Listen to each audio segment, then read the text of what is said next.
अस्सलाम वालेकुम, कैसे हैं आप सब लोग। आपको मेरे चैनल कुकिंग कॉर्ड के अंदर खुशामदीद। और आज की रेसिपी है ये आलू की कतलियाँ, जो कि बहुत ही ज़्यादा मसालेदार, स्पाइसी और चटपटी बनाकर मैं आपको रेसिपी शेयर करूँगी इंशाअल्लाह ताला। और इसके साथ ही हम शुरू करते हैं। बिस्मिल्लाहिर्रहमानिर्रहीम। 1/4 कप ऑयल को मैंने गरम कर लिया है और इसके साथ ही इसके अंदर ऐड करूँगी 1 पाव आलू की कतलियाँ, यानी आलू को मैंने बारीक बारीक कतलियों की शक्ल में काट लिया था। अब इसकी 5 मिनट के लिए इतनी भुनाई करेंगे कि इसके अंदर से खुशबुएं आना शुरू हो जाएंगी। और इसके साथ ही इसके अंदर फिर जाएगा एक मीडियम साइज़ का चॉप टमाटर। टमाटर को भी 2 से 3 मिनट के लिए आलूओं के साथ अच्छी तरह से भून लेंगे, यहाँ तक कि टमाटर सॉफ्ट हो जाएं। जब टमाटर नरम हो जाएंगे तो उस वक्त ऐड करेंगे इसके अंदर कुछ मसाले। तो यहाँ पर शामिल करूँगी 1 टीस्पून नमक, 1 टीस्पून हल्दी पाउडर और 1 टीस्पून ही इसके अंदर जाएगा कुटी हुई लाल मिर्चें और 1 टीस्पून इसके अंदर ऐड करेंगे भुना कुटा ज़ीरा।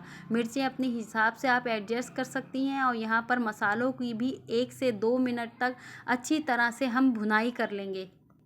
70% तक जो है आलू को इसके अंदर गल चुके हैं और मज़ीद इसको हम थोड़ा सा सॉफ्ट और करेंगे। तो 1/4 कप इसके अंदर पानी को शामिल कर लेंगे और तकरीबन 5 मिनट के लिए इसको दम वाली आंच पर आलू की कतलियों को पकने के लिए रख देंगे। जब आलू मज़ीद सॉफ्ट हो जाएंगे तो इस स्टेज पर आप देख लीजिएगा कि आपको इसके अंदर कुछ ग्रेवी रखनी है आलू की कतलियों में, या फिर आप बिल्कुल खुश्क पसंद करती हैं तो आप इस हिसाब से एडजस्ट कर लीजिएगा। तो यहाँ पर मैं शामिल करूँगी तकरीबन 2 हरी मिर्चें बारीक कटी हुई और 1 टेबल स्पून बिल्कुल फ्रेश कोरिएंडर। और इसके साथ ही इसको 1 मिनट के लिए थोड़ा सा दम पर रख देंगे ताकि हमारी हरी मिर्चें सॉफ्ट हो जाएं और मज़ेदार सी हरे धनिए की खुशबुएं हमारी आलू की कतलियों में शामिल हो जाएं।